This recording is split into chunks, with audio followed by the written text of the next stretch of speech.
वृंदावन बिहारी लाल की।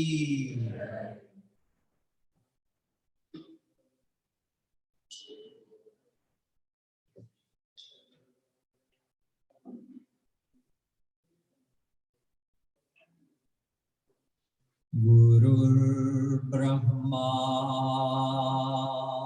गुरुर्विष्णु Gurudevo Maheshwara Guru Sakshat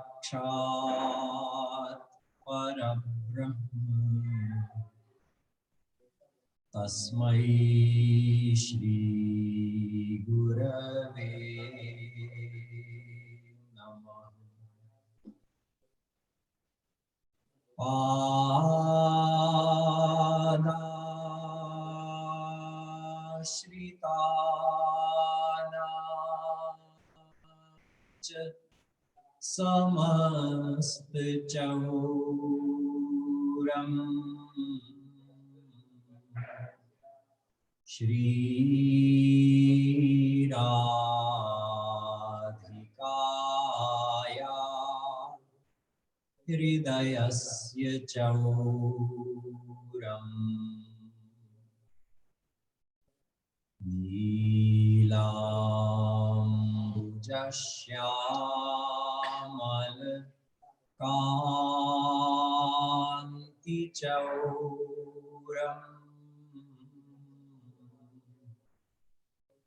Chauragraganyam Purusham Namami.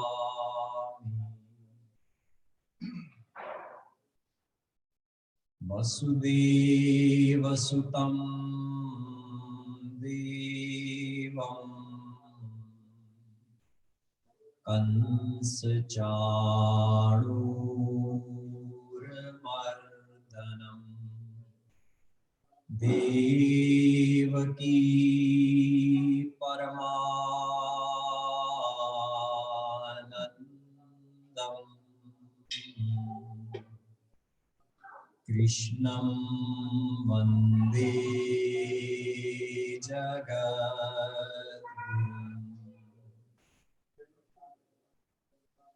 Yo Brahmanam Vidadhati Purvam Yo Vai Vedanscha Prahinoti Tasmai Tadmam Devamatma Buddhi Prakasham Mumukchurvai Sharanamaham Prapaddi. The Divine Souls. This is the final day of this series explaining the essence of all spiritual knowledge, paths, and practices. It sounds like a very difficult endeavor to deliver such a thing, the essence of all spiritual knowledge, paths, and practices. And for me, and for any material person, it would be impossible. I described to you on the very first day the extent of the Hindu scriptures, which is more than anyone can read in one lifetime, let alone understand and reconcile the apparent differences. So it's impossible for an ordinary person to deliver the promised title of this lecture series. Whatever I'm sharing with you is what I have learned from my Guruji, Jagadguru Shree Kripaluji Maharaj. That's the only way that it's possible for me to share these things with you. And that's why what you're hearing is so simple and clear, because someone with a divine mind was able to extract this essence. In explaining this, I've covered some other basic topics as well. So let me briefly summarize what we learned about our personal situation as souls, as well as the divine path. We can summarize things using this one Vedic mantra. Dva suparna sayuja sakhaya samanam vriksham parikhasva jate tayoranya pipalam swadvatya nashnan nandyo abhichakashiti. This mantra is in several Upanishads like Mundaka Upanishad, Kathopanishad, Shvetashvatara Upanishad. A similar form of it also comes in the Bhagavatam. It says that the soul and God are two birds. It's a metaphor. There are two birds sitting in a tree. They're both sitting in the same tree. And these two birds are eternally together. They've never been separated. And they have a personal relationship. Sakhaya. They have a friendly relationship. However, one of the birds has forgotten his eternal friend, the other bird.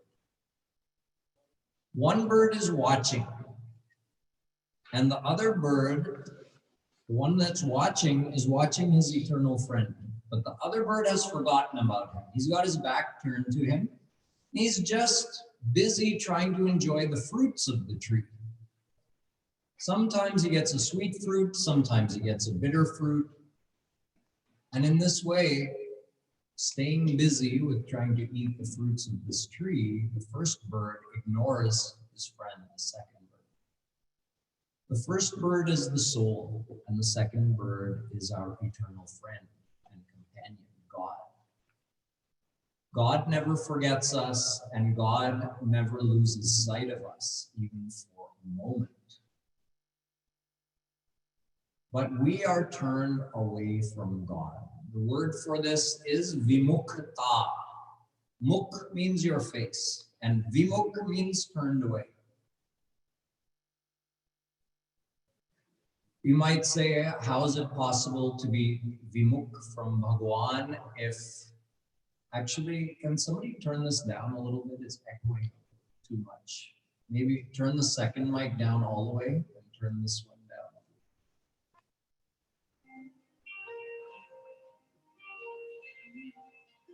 Radhe, Radhe. That's good. How can we be vimukh from Bhagwan if Bhagwan is everywhere? Wherever you turn, you're facing God. It's not a literal description that we're literally turned away from God, but mentally and emotionally we are turned away from God. That's what it means. Remember on the first day I talked about every soul seeks happiness. That is our deepest and really our only desire. If we are seeking that happiness, meaning we believe we'll get perfect happiness from the world, then we're facing the world and we're turned away from God. And if we believe that we'll get perfect happiness from God, then we are turned towards God. That doesn't mean physically, right? If someone turns towards God, it doesn't mean they're physically leaving the world. You don't need to. God is everywhere. It's a mental change. Decide in your mind perfect happiness is in God and still live in the world wisely and harmoniously.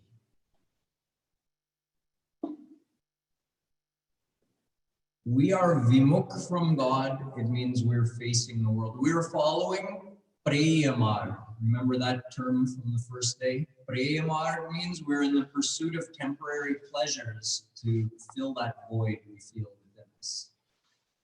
The one who is facing towards God is following Shreyamar, meaning they're seeking ultimate happiness, not just a temporary pleasure. Jushtam yada pasyatyanyamishamasya mati vita shoka. The next mantra says,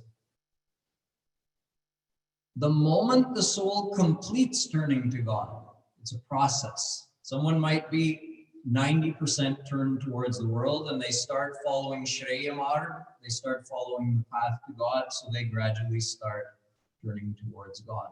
When you become completely turned towards God, then you meet God face to face. Jushtam yada. Yada means when. Jushtam. When your mind is completely joined with God. Pashyati. You see God. You meet God face to face.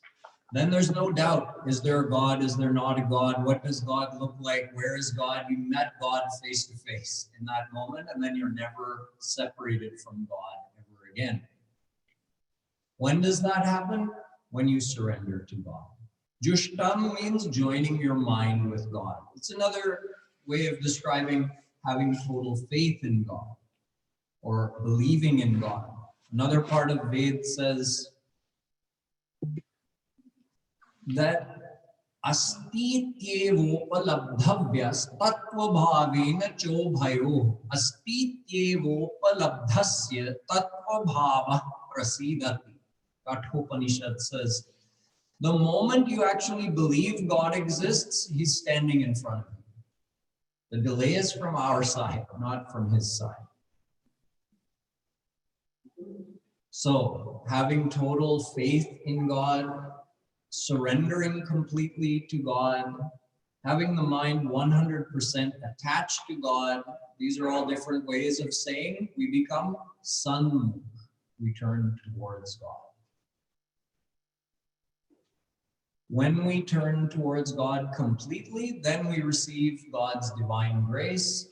God frees us from Maya because we can't free ourselves from Maya. God eliminates all of our past karma. Bhidyate hridaya granthischhidyante sarvasanshrayah chiyante chasya karmani tasmin drishte paravare. Mundakopanishad says, the moment you see God, drishte paravare, when you meet the ultimate divine personality of God in person, then the knot of material ignorance is gone forever. All your past karma is eliminated. All the things that bind you, give you stress, limit you in any way, they're eliminated. And you receive unlimited divine bliss. The same amount of bliss as God has. Whatever bliss God experiences, he gives the same bliss. Whatever knowledge God has, he gives the same knowledge and eternal life. Sat Chit Anand. When do we get that? When we complete our surrender to God. So how do we do that? Now that we know what the goal is, what we're trying to achieve. Remember, I said we can achieve this while living in the world. I'll get to that in a few minutes. What is the actual practice that we can incorporate into our daily material life? We don't have to go and live in an ashram or live in a cave or in the jungle somewhere. We can incorporate this path into our daily life. So then we discussed the various paths. And I said, although all the paths described in our scriptures take us somewhere towards some goal, they do not all give the goal of God realization, because they do not all incorporate surrender to God necessarily. Someone could give a lot of charity, dan.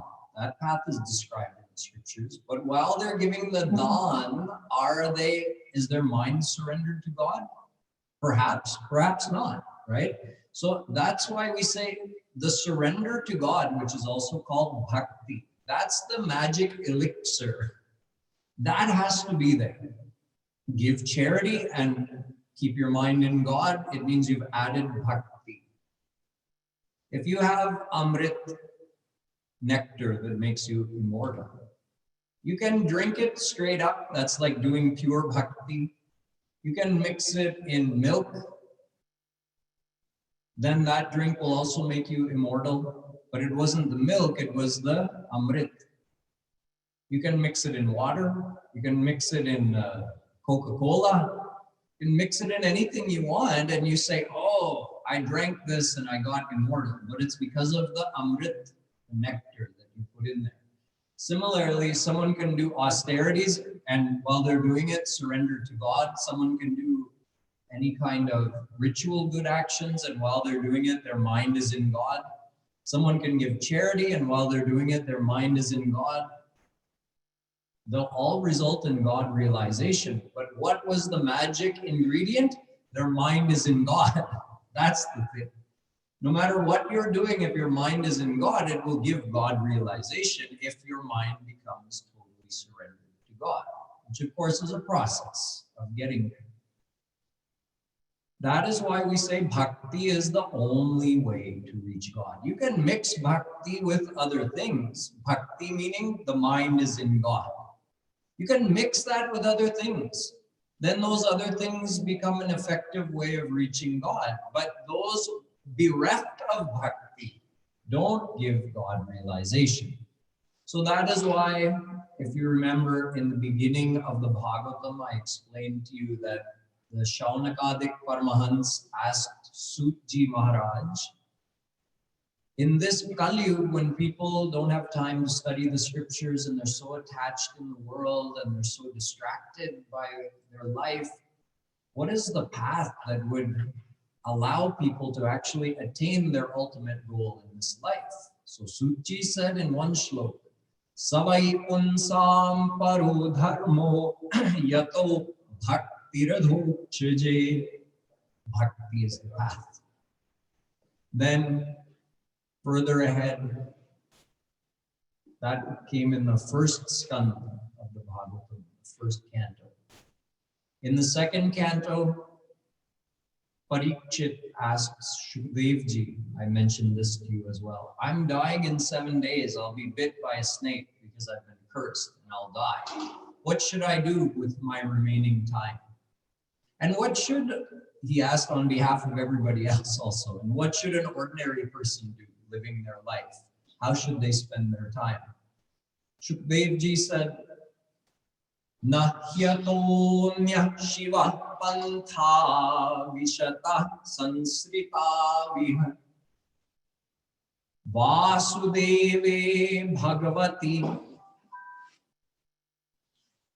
Bhakti Yogo Yato Bhavet.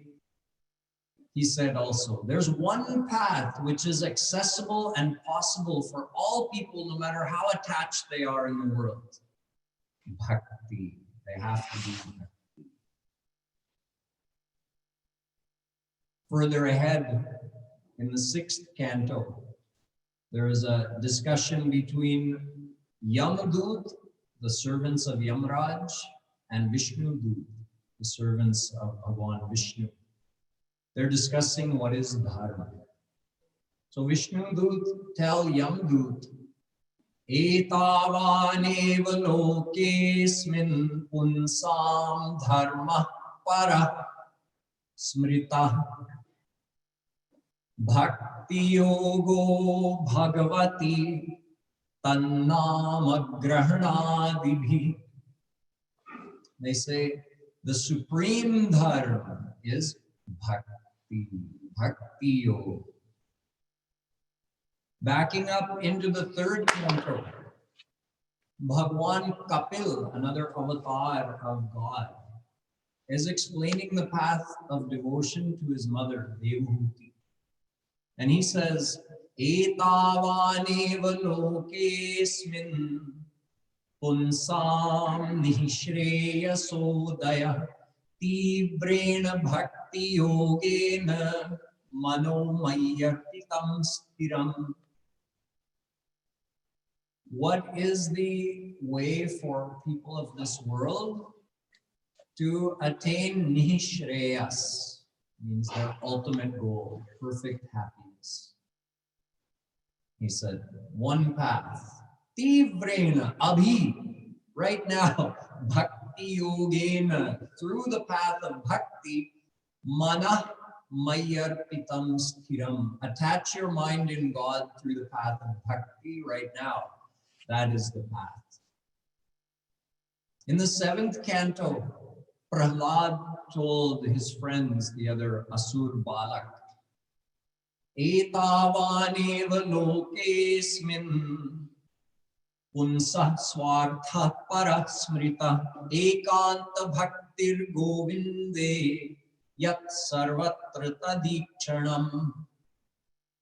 What is the one way for people to attain their ultimate self-interest, in other words, to attain perfect happiness. He says, there's only one way, do devotion to Govinda, through which you will start to perceive him everywhere.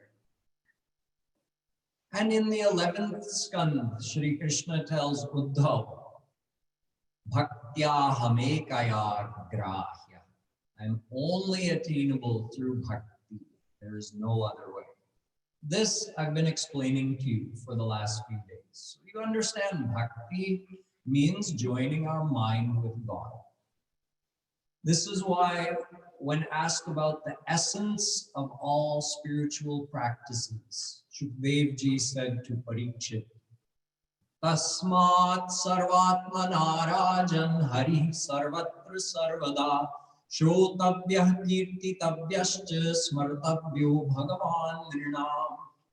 Although there are many ways you can practice devotion, 9 are named, Navadha Bhakti, and out of those 3 are primary.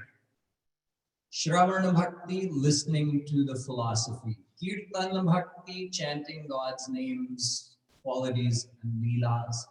And Smarana Bhakti, remembering God. And even out of those 3, the main one, remember? Bhagavan Brahmakartsnena Triran Vikshya Manishaya Tadadhyavasyat Kutastho Ratiratman Yatha Bhavet. Shukdev Ji tells Parikshit that I went through all the, Brahma went through all the scriptures, and he found the essence of everything is developing love to Shri Krishna through bhakti. Loving means loving remembrance. Smaran. So smaran is the main thing. Alodya sarva shastrani vicharya cha punah punah. Idamekam sunishpannam dhyeyo narayano hari.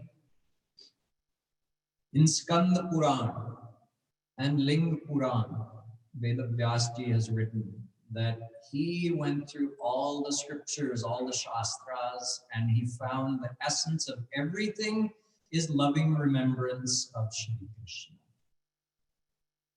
This is why in Padma Puran, Veda-Vyas Ji writes, Smartavyah satatam Vishnu vismartavyo na jatu chit sarve vidhi nishedhah syureta yoreva kinkara. He says, you know, in Vedas, there's 100,000 mantras, and they're full of vidhi nishedh, do's and don'ts. Do this, this, don't do that, that, that. Guidelines. He says, if you want to be able to follow all of them, satisfy all those do's and don'ts in one thing, he says, remember God. Smartavyah satatam Vishnu. Remember Vishnu all the time. That is one vidhi. That's the one do. And there's one don't. Vismartavyo najatu chit. Don't forget him even for a second. One vidhi, one nishedh, and you've covered all the vidhi nishedh. He says, Sarve vidhi nishedha. All the vidhi nishedhs have been covered. Don't worry about anything else. Just ask yourself, is my mind in God or not? When Bhagwan Kapil was describing bhakti to his mother, he gave a beautiful description of what bhakti is. Mano gatira vichinna yatha gangam bhasom budhau.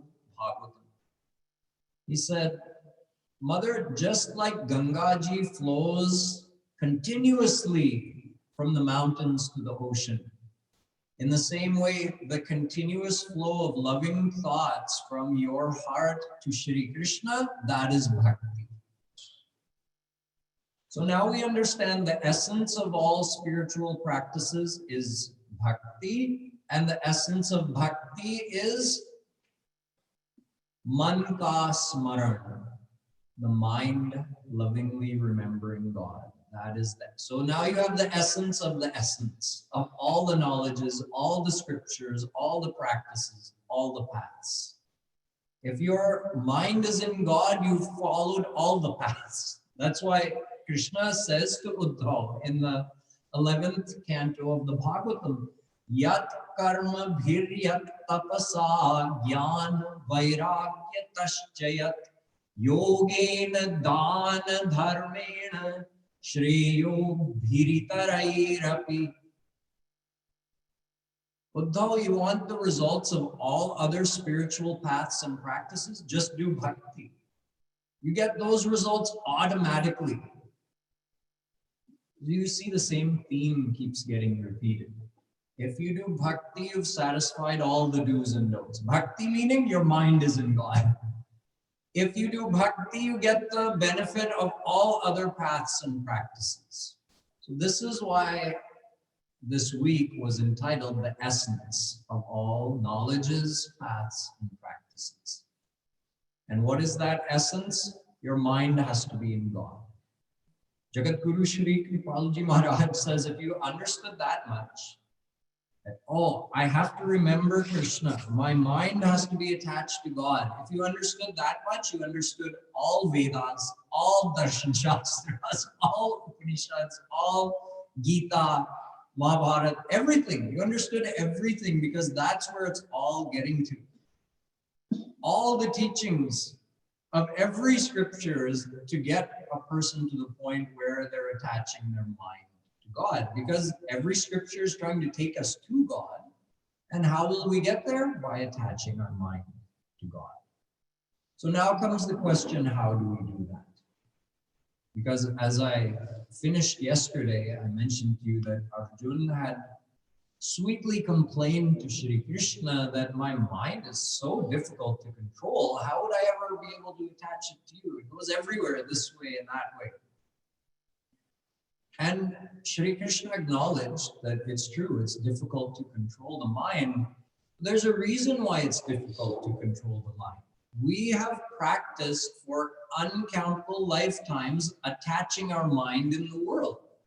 We have been vimukh from Bhagwan and sanmukh to the world for eternity. In other words, we have been chasing our perfect happiness by trying to get it from people and things of this world. Every time we do that, we reinforce our attachment in those people and things. Dhyayato vishayan punsah sangasteshu pajayate. Gita describes human psychology perfectly in half a shloka. You want happiness? You identify a person or thing. This person or thing could give me happiness. Then dhyayataha. You do dhyan. You meditate on that person or that thing. Oh, I want it. I'll get happiness if I get this thing, if I get this person. We're meditating on them. We're doing smaran. In other words, we're doing bhakti of that person or that thing. And our mind is getting more and more attached to them. And then naturally, the desire for them keeps arising in our mind. And then when we do get that thing or meet with that person, because we've developed that attachment, we get a feeling of elation, which is only temporary and not fully satisfying, but we do get a feeling of elation in our Mayic mind, and still our soul tells us, that's not it, I need more. The void is still there. This is how our psychology works. But the same psychology can be used to divert the mind towards God. See, when we try to think of God, what happens? Our mind goes to the world, and we get upset, or we feel just that, oh, this is impossible. How will I meditate on God? My mind keeps going back to the world.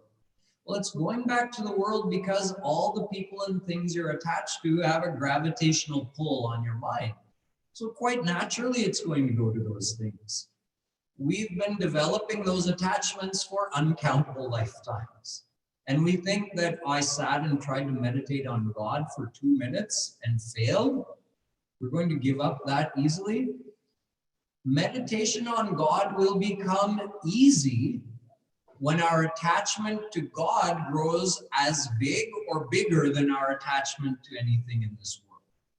It's a gravitational pull, question of gravitational pull. When our attachment to God grows big enough, our mind will naturally be pulled to that side. And until we reach that point, that we have to practice. So this is what Shri Krishna told Arjun, Abhyasena tu kaunteya vairagyena cha grihyate. Vairagya will happen automatically. In other words, the mind will gradually become detached from worldly things. We will stop being so desperate that I have to get this thing to find happiness. That is attachment. That releases when, to whatever extent you've developed attachment to Shri Krishna. And how do you do that? Same process. Oh, he's mine. He's so beautiful. When will I meet him? When I meet him, I'll feel perfect happiness. I can get perfect love from Shri Krishna.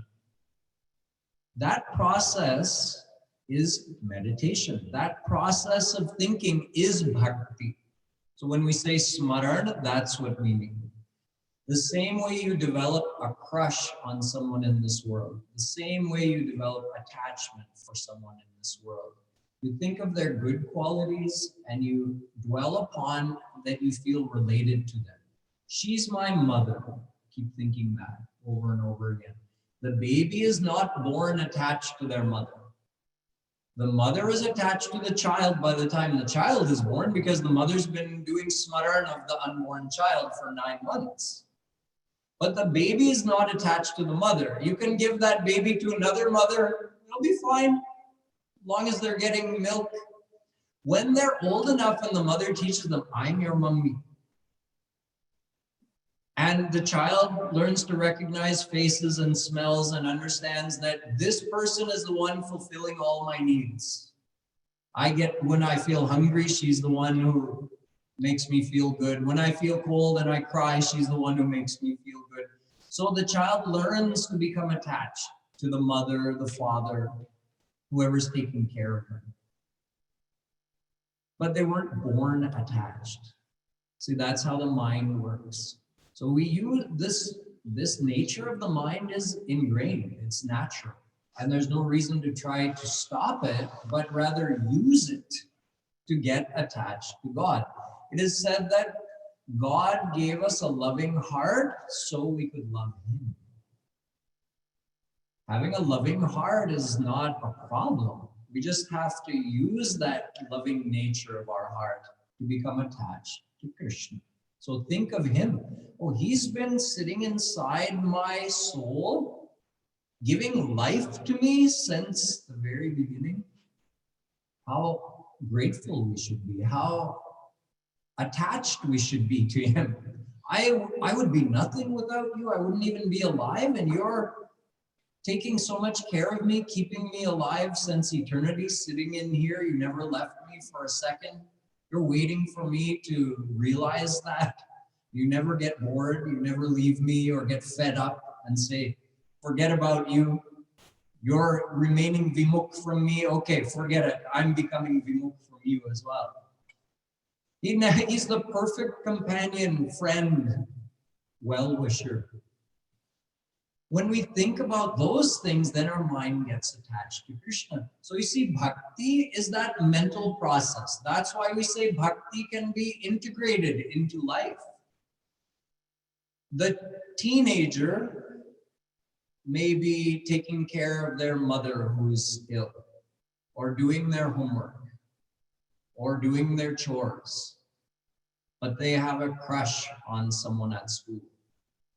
So while they're doing all that, where's their heart? Oh, they're constantly in loving thoughts of that person, but they're also taking care of everything, their chores, their work, their home, everything. That's how we incorporate bhakti into our life. We're cooking, we're cleaning, we're working, we're driving. Everything we do, why can't our heart be with Krishna? If you love him enough, it can. But to get to that point takes practice. So we need to just incorporate those few basic thoughts like I'm a divine soul and I belong to Krishna. I'm eternally related to him. All the relations of this world are for one life only. I can't even carry them forward to the next life. What a horrible thought. I'm alone. No, you're not. Krishna is with you. He's always been with you. You just forget him. He doesn't forget you. We keep dwelling upon these few basic thoughts, we'll get attached to Krishna. And then to intensify that, we take some time out every day and just try to meditate on him. Meaning we cease all other activities, even if it's only for 5 minutes. Or you might do it for an hour or 3 hours, but at least for 5 minutes. You stop everything you're doing and you sit down and you dwell upon these thoughts while visualizing Krishna. Because when you love someone, you always visualize their face, right? You're not just thinking about them in a vague way, you're actually visualizing what they look like. Visualizing Krishna is also called a Roop Dhyan. Roop means the form and Dhyan means to meditate. So you can meditate on any form of God that you prefer, any form of God that your mind is attached to, or you want to become attached to. That is, see, we found out bhakti is the primary spiritual path that all other paths depend upon. And the essence of bhakti is smaran. If you're doing smaran, you can add anything else in. Do puja, do pat, do vrat, do jap, do anything. If smaran is there, you're doing it correctly. Now, how to do smaran? Now we get to the final piece. The practical way of doing smaran is Roop Dhyan. You have to visualize the form of God that you're trying to get attached to. You might say, well, I've never met God. How can I visualize him? Shri Krishna says, don't worry about that. I'm omnipresent. So I'm even present in your visualized form of me. You just have to think of me. Even if you don't think it's a very good representation of Krishna, or you're not very artistic, or you can't even see anything, it doesn't matter. You believe Krishna's there in front of you. You can try it right now. Everyone close your eyes and start by just feeling that Krishna is here now. He's right here with each and every one of us because he's omnipresent. Now form an image of him in your mind, of any age, from baby Krishna up to full-grown Krishna. And you can think of any part of his body or his whole figure according to your liking. You could visualize him from head to toe, or you could focus in on one part, like his divine lotus feet or his beautiful face, or even more focused, like just on one lock of hair. Krishna is in that visualization that you're doing, because if you imbue your faith in it, you're connecting to him. He's right here, right now. All you have to feel is, I'm seeing real Krishna, no matter how basic your visualization is. And the more you practice this, the more real the visualization becomes, the more intense the experience of Krishna's presence becomes. And then, because Krishna really is here, it's almost like a veil starts to dissolve between you and Krishna. And instead of it being your visualization of Krishna, it starts to be real Krishna that you're seeing. That's called Bhava Krishna. And we keep doing this process. And because this process joins our mind with Krishna, it purifies our mind because he's divine. And as the mind purifies, it becomes more surrendered to him, more attached to him. And you start to even taste a little bit of that divine bliss, although we're not God realized yet. This goes on increasing all the way up to the moment of complete surrender and total heart purification, when we actually meet Krishna face to face. So in our Roop Dhyan, we try to imagine really meeting Krishna face to face. And he graces us for our effort. He meets us halfway. And this is how we start to get the experiences of God's actual existence. So it goes from being a mere theory to an experience that God is with us all the time. You can go ahead and open your eyes. This practice of Roop Dhyan is best done with Kirtan. So if we come back to Shukdev Ji's 3 types of bhakti that he said to do, he said Smaran, Kirtan, and Shravan. Kirtan is important because if you don't have someone talking to you and guiding your meditation, your mind may quickly start to wander if you try to sit in silence. Or there may be distracting sounds and noises around you. When we do kirtan, the chanting of God's name, like we have been doing in the beginning of each of these satsangs, that both blocks out external noises and it helps you stay focused. God's name is also one with him and it has power. So it actually enhances the experience of God's presence.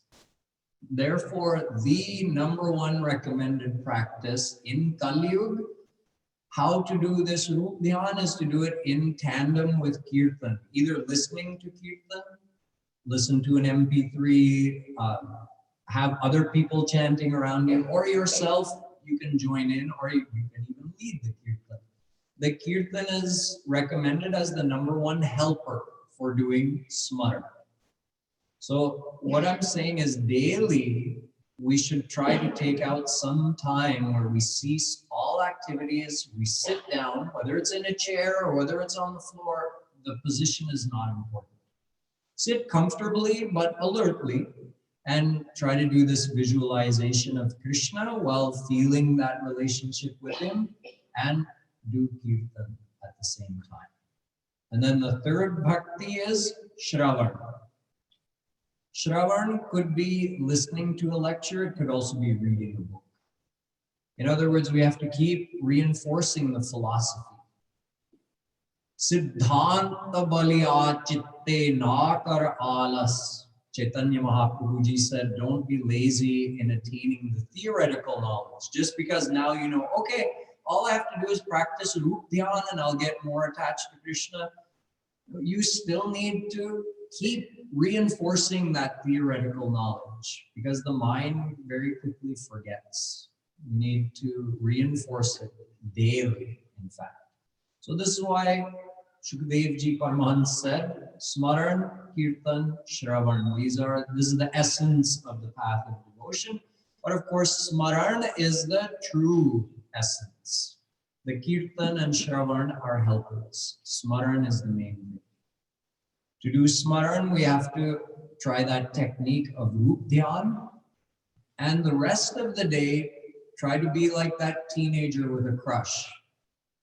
Whatever you're doing, wherever you're going, you're thinking of your beloved Krishna. That is also called Karma Yoga. Yoga means the mind joined with Krishna while you're doing your karma. Karma Yoga, you're busy working, taking care of your duties, but your heart and mind are with Krishna. And practicing Roop Dhyan, we have to take out some time every day to do that. So this is the essence of all spiritual knowledge, paths, and practices. And it comes down to this simple thing that I explained to you today, which is something we can easily practice and integrate into our daily life. And then we start seeing the results, which further fortifies our understanding and our faith. And it just goes on proceeding from there until finally that day comes when we meet Krishna face to face and sada pashyanti suraya tad vishno paramam padam. Ved says, once you meet God, then God never goes away from you. You don't have to get God realized again and again. One time is enough. So once you become God realized, even as you walk around this world, you'll never feel that you're separate. You'll be absorbed in bliss and you'll be with your divine beloved God all the time. So that concludes this lecture series. Let us now take a few minutes for some question and answer. And If we have any remaining time after that, before the arti, we can have a little bit more chanting. Anything? Yes. I wrote it down because I couldn't articulate well, but I'll have it there. How are you? Rather. Okay. So when people ask God for material things and they're asking with the goal of sort of manifesting material things like car, a new job, more money, and they feel like they've manifested it with a higher power, being God, the universe, whatever it may be, Krishna. So my question is, what's the motivation, I guess, for God to gift these things to us when truly the material things are not what's going to bring us closer to So God doesn't have any motivation to. Right. In fact, it's the other person's belief that that happened, but it doesn't mean it's so. If somebody wants a car, then they're either it may be that in that person's destiny, because of their past life's actions, it's already written in their destiny they're going to have enough money eventually to get that car. Or even if it wasn't, and they had to work really hard and overcome some obstacles, even though it wasn't in their destiny, they worked hard and they ended up getting it. One of those two things happened. Either way, God's involvement is only to this extent, that whatever was the result of your previous life's actions, God gave it to you. Whether you asked him for it in this life or not is neither here nor there. It had no influence. While that person was thinking of God, their mind was somewhat in God, although they were asking God for a material thing. So that had a positive impact, but their mind was in God. But it had no impact on them getting the car or not. It had an impact on their mind that they thought of God. But God doesn't interfere to fulfill those worldly desires. God is not Santa Claus that we go to with a list, and if we're good, he gives us what we want. It doesn't work that way. Whatever we've done in the past, we did that karma, now we have to get the results in this life. And those results are presented as situations, opportunities, obstacles that we're put in and we're faced with and we have to live with. And then what we do with that is our free will in this life. But God just gives us those situations according to what we did in our past life. That's the extent of his involvement. Makes sense? But then if, somebody worked for it and got it, or it was in their destiny, and they also happened to have asked God for it in this life, and then God gave it to me because I asked him. Well, what about the 80 times you asked him and didn't get it? Right? We forget about that. Because he neither denied it to you nor gave it to you. It's according to your destiny or your work in this life. As we get back to our material life from this system, and as we go back home, as we head back from the satsang back to our material lives, can you please share us some tips to constantly doing good God and Hare Krishna? The one technique that I didn't share today that Jagadguru Shree Kripaluji Maharaj says you can implement is an hourly practice. If you're finding that, well, I try to think of Krishna throughout the day, but I forget him every day. I think of him in the morning, I think of him at night, but I forget him throughout the day. So Kripaluji Maharaj says just set a chime on your watch or your phone or something, and once an hour, stop what you're doing just for 2 or 3 seconds. And remember, I'm not alone. Krishna is with me. The 2 birds on the same tree. The tree is the body, and the birds are me and Krishna. So I forgot him, he didn't forget me. You stop what you're doing for a couple seconds and just remember that. Take a breath, remember Krishna is with me. Now go back to what you're doing. Even if you do that once an hour throughout the day, it has a big impact, actually. And once you get accustomed to that hourly interval, you can make it a half-hour interval, and then a 15-minute interval. It's only for a couple seconds. It's not like your boss is going to say, hey, what are you doing? Right? People take a second to think, or nobody's going to even know what you're doing. That's a very effective technique.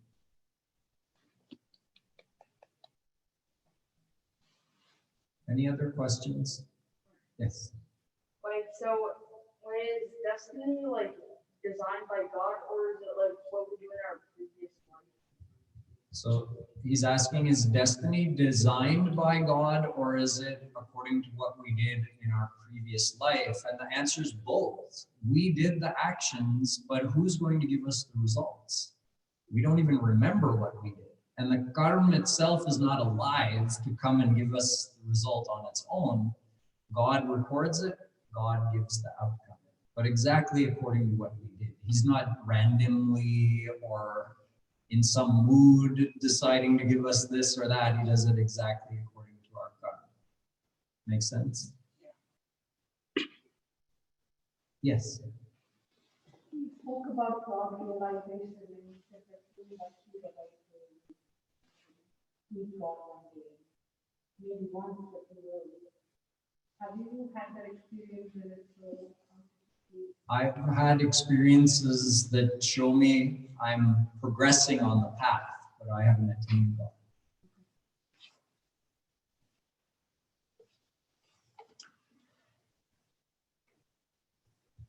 Anything else to ask? Yes. This is not a jest, but we've been constantly told that whatever you do, you put your heart and soul in it, you should be passionate, you got to put 100% on what you're trying to do. What driving that analogy of having a crush with somebody, you're basically talking about multitasking.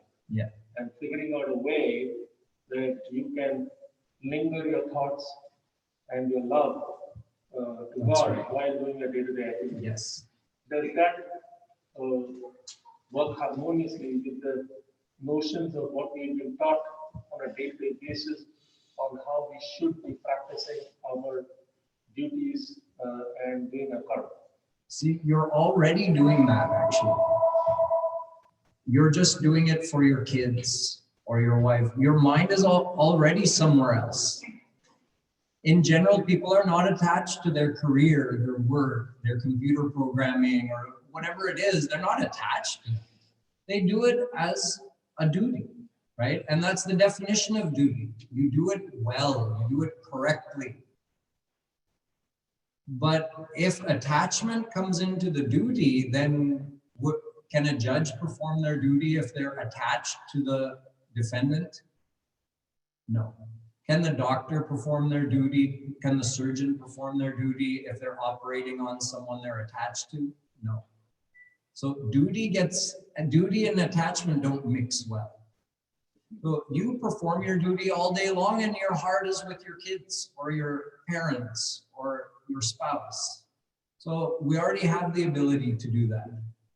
In bhakti to Krishna, we're just saying, have your heart with Krishna. Make Krishna a member of your family that your heart stays with.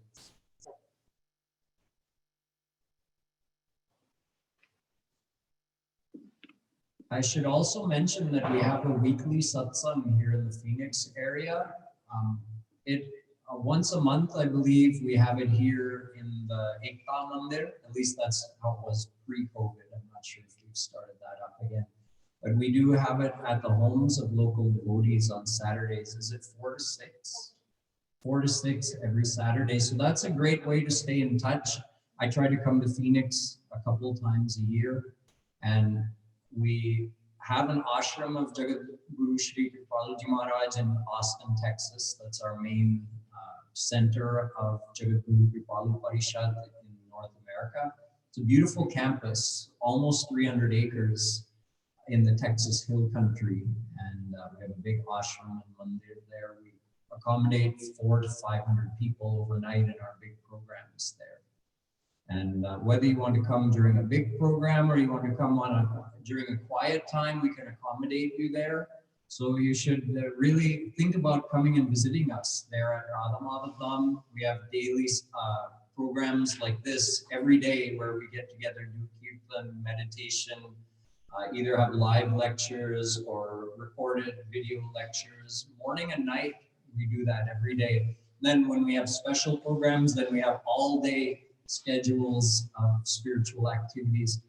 So if you'd like to come and experience a couple days of living in the ashram, you're welcome to come anytime. Right now, we're not open publicly for overnight accommodations because of COVID, but we are open more privately, you could say. So if anybody is interested in visiting Radha Madhav Dham and you're not sure how to go about it, because the website's not going to give you any help right now, it's not open publicly. You can talk to Gayatri, Lakshmi Bhaiya, Sashmi Didi, Trinath Bhaiya, all our volunteers here. They can help you, or you can contact me directly and I can help you if you're interested in coming there.